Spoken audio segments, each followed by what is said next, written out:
Hello everyone, welcome to my channel Kyoto-ka. I'm Ryusei. Today I'll share how to make tempura.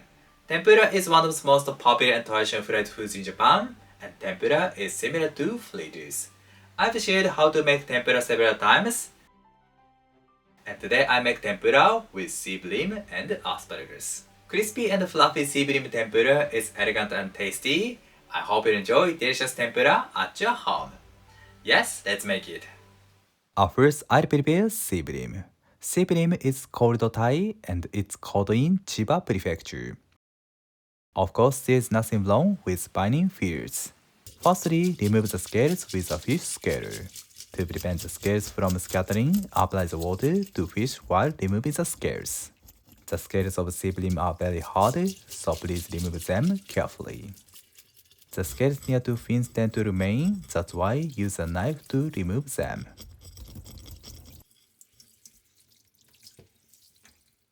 Good. Check whether the scales remain or not again. Okay. Then trim the head off. Slide the knife diagonally along the fins. Turn it over. Slide the knife along the fin as well. Okay, then cut off the bone. Good. Open the belly like this. And make cut to the spine to remove the blood. Okay, then wash the blood out with a toothbrush. Wipe away the water carefully. After removing the blood, we should not wet the fish. This is important. Okay, then cut the sea bream into fillets. Slide the knife on the bone to the spine. Turn it.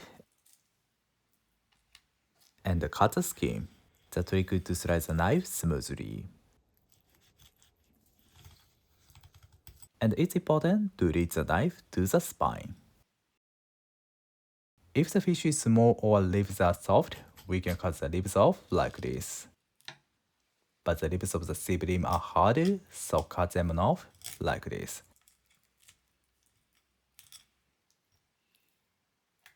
Then opposite side. Cut the skin. Slide the knife on the bone smoothly. Then tilt the knife and cut the ribs. Turn it and cut the belly side. Finally, cut the tail side.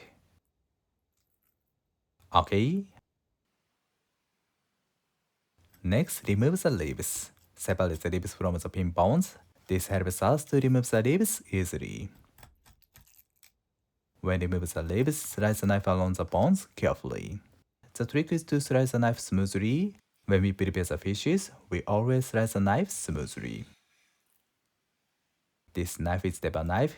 The knife is suitable for filleting fishes. Good. Finally, remove the pin bones. When we remove them, place the head side facing right and put them the upper right. We tend to forget to remove the pin bones around there, so please check carefully. Okay. Next, we'll cut the sea bream into portions. I recommend to cut the fillets into big portions. We can enjoy juicy and fluffy sea bream tempura. This knife is Yanagi knife. When we cut the fillets, slice the knife smoothly as well. Then put the salt to the tray evenly. And place the fillets on the salt. And sprinkle the salt over them. Good. Let it stand for 15 minutes in the fridge. Meanwhile, I'll prepare asparagus. This asparagus is grown in Tochigi Prefecture. I love asparagus tempura. Trim the bottom shortly, then peel the skin. The bottom side of the skin is fibrous. You can use a peeler too. Good. Then cut it into thirds. Okay. 15 minutes later, sea bream release the moisture. Then remove the moisture carefully. Salt in the fish enhances the flavor and texture and remove the unpleasant smell of the fish. Okay, I prepared the ingredients. Next, these are ingredients for tempura body. In my channel, I've introduced tempura body several times, and we have many recipes of tempura body. Basically, we use water, egg, and flour for tempura body. But in my previous videos, I used mayonnaise instead of egg and carbonated water instead of water to make tempura crispier.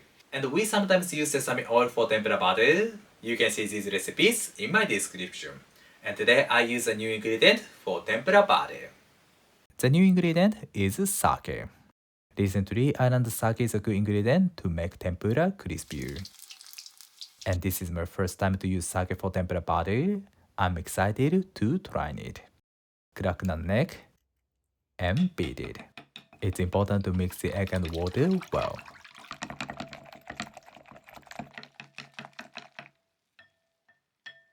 Then skim off the foam. Okay, and let it cool in the fridge. This is cake flour. It's crucial to choose the flour in the freezer to make tempura crispier. Like this. Then strain the flour. This process is also important. This helps the flour and the egg mixture mix together more quickly. If the tempura batter is mixed well, the gluten work and the crispiness of tempura will be lost. Okay. I add 1 cup of the flour to the egg mixture. We basically use same amount of flour and water. And mix them. When we mix the flour and egg mixture, mix them like tapping, not stir it. This is also important to make crispy tempura. Please watch the texture of the butter carefully. The butter is highly fluid. We have covered many points to make crispy tempura so far. Eventually, we'll deep fry the ingredients. And deep frying is also a crucial process. I recommend to add ingredients in small batches. Because if you add many ingredients in the oil, the temperature decreases and the result is not crispy. However, if you are accustomed to making tempura, it's okay to add ingredients more. Okay, let's deep fry tempura. Firstly, coat the ingredients with flour. Put the flour entirely and tap it to remove excess flour. Good. Asparagus. Put the flour and remove excess flour as well. The flour tends to stick to the bottom side, so please remove it carefully. Like this. First, deep fry sea bream. The temperature is around 170 degrees. We can check the temperature using the tempura butter too. We judge the temperature from the movement of the tempura butter and sound. Tempura butter rises up soon. Like this. Put the sea bream into the butter. And remove the tempura butter on the skin like this. And add it into the oil. The reason of removing the tempura butter on the skin side is to make tempura crispier and lighter texture. Delicious tempura is crispy and light. And for the first few minutes, we shouldn't touch them, because tempura butter comes off easily. Deep fry the sea bream for 3 to 4 minutes over medium heat. And turn them over.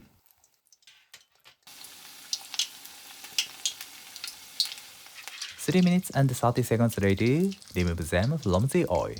Ideally, we increase the temperature of the oil to 175 to 180 degrees. Okay, turn off the heat to decrease the temperature slightly. Next, put asparagus into the butter. Turn the heat to low. Let's deep fry them. Deep fry asparagus for 3 minutes, around 170 degrees. 3 minutes later, remove them from the oil. Beautiful. Honestly, crispy texture of sea bream tempura is lost during deep frying asparagus. So if possible, you should eat sea bream tempura as soon as possible. Tempura butter is light and thin, therefore the crispy texture is lost very quickly. If you want to enjoy crispy tempura at the same time with your family or friends, please do double deep frying method. Let's arrange tempura on the plate. Please place the paper under the tempura. Sea bream and asparagus tempura is done. Let's eat it. Sprinkle the salt over them. いただきます。The texture is light and crispy. Sea bream is soft and fluffy. Asparagus is also delicious. The texture is nice crunchy. Lemon juice goes well with sea bream tempura. I hope you will enjoy it. Thank you. Did you enjoy? Today I made sea bream and asparagus tempura and use sake for tempura body. But honestly, I don't think we need to put sake for tempura body. Sea bream tempura is elegant and tasty, and we can use it as a part of kaiseki ryori. I hope you enjoy crispy and delicious tempura at your home. And if you like the video, please subscribe my channel. Thank you for watching to the end. I'm looking forward to seeing you next time. Have a nice day. See you later.